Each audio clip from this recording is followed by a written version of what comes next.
Who Moved My Cheese? An Amazing Way to Deal with Change in Your Work and in Your Life by Spencer Johnson, MD.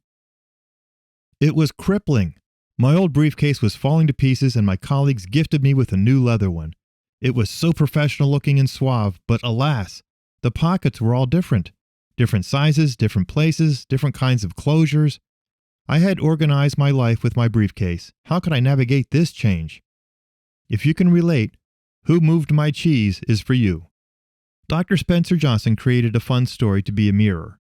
He wrote the book to show you how important it is to understand change, to see it coming, and to be willing to adapt. Meet his characters: Sniff and Scurry, two mice, and Hem and Haw, two little people. The story opens with the four characters and a maze. They have made their livelihood in the maze where they have searched for cheese. They have found a station in the maze where there is abundant cheese, enough for all, and they've become comfortable, entering the maze each day and following the routine path to the cheese. The mice continue to wake up early every morning and hurry to the cheese, while the two little humans enjoy a slow wake-up and come later in the day, which is fine because there is plenty of cheese. Until one fateful day.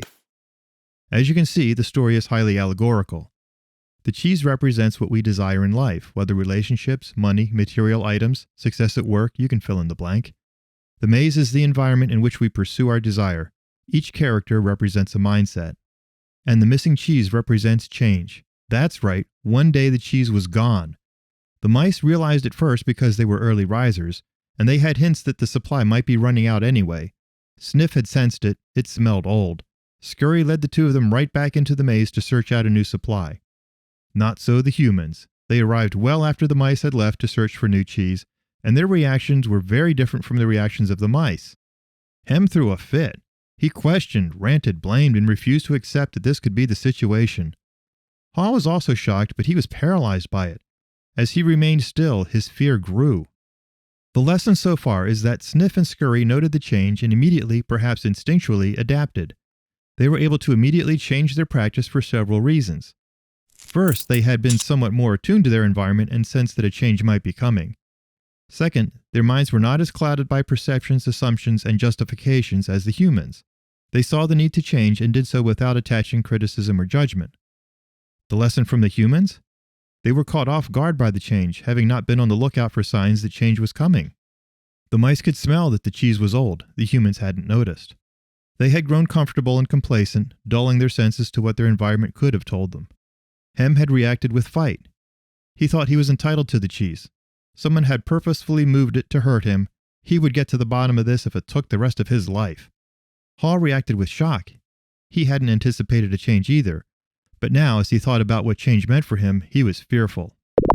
Let's apply this to a real-life situation, a hospital where all the nurses are comfortable using the existing charting system. They stop at the shelf outside each patient's room and chart vital signs, medications given, and so on.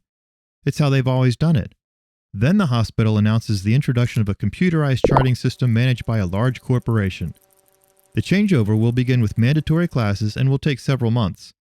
Visiting instructors will be on hand to guide them through charting for the first several weeks going live on the system. 2 nursing students take it in stride.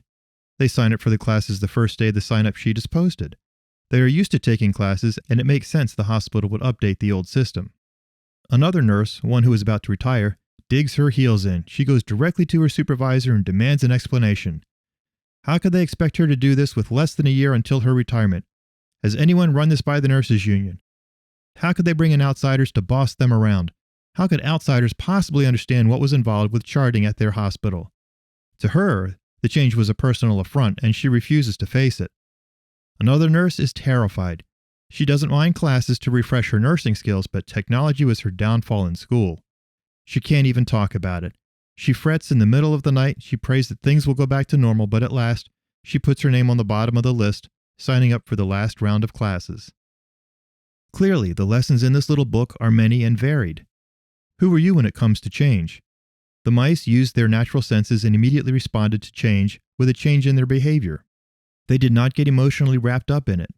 Hem and Haw were late to even realize the cheese was gone because they had become complacent. It is easy to take situations for granted when they have been stable for some time.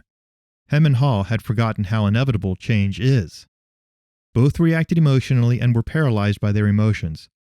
Hem expressed resistance that led to anger and denial. He incorrectly personalized the change, thinking it was a direct attack on him, and he fought it. Ha was afraid of the change and crippled by his fear. Both of these characters represent common reactions to change. Ha was able to move forward when he confronted his fear and realized that what he imagined was worse than reality. He asked himself, what would he do if he were not afraid, and thereby regained his rational faculties and used them to come up with a plan? Then he put it into action. While he was unable to react the right way, the adage, better late than never, certainly applies.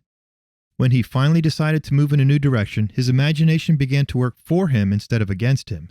He envisioned success, which consequently opened up his creativity. It even became invigorating to re-enter the maze with a challenge at hand. In retrospect, Ha was able to evaluate his response and make a better plan for the next time change would happen.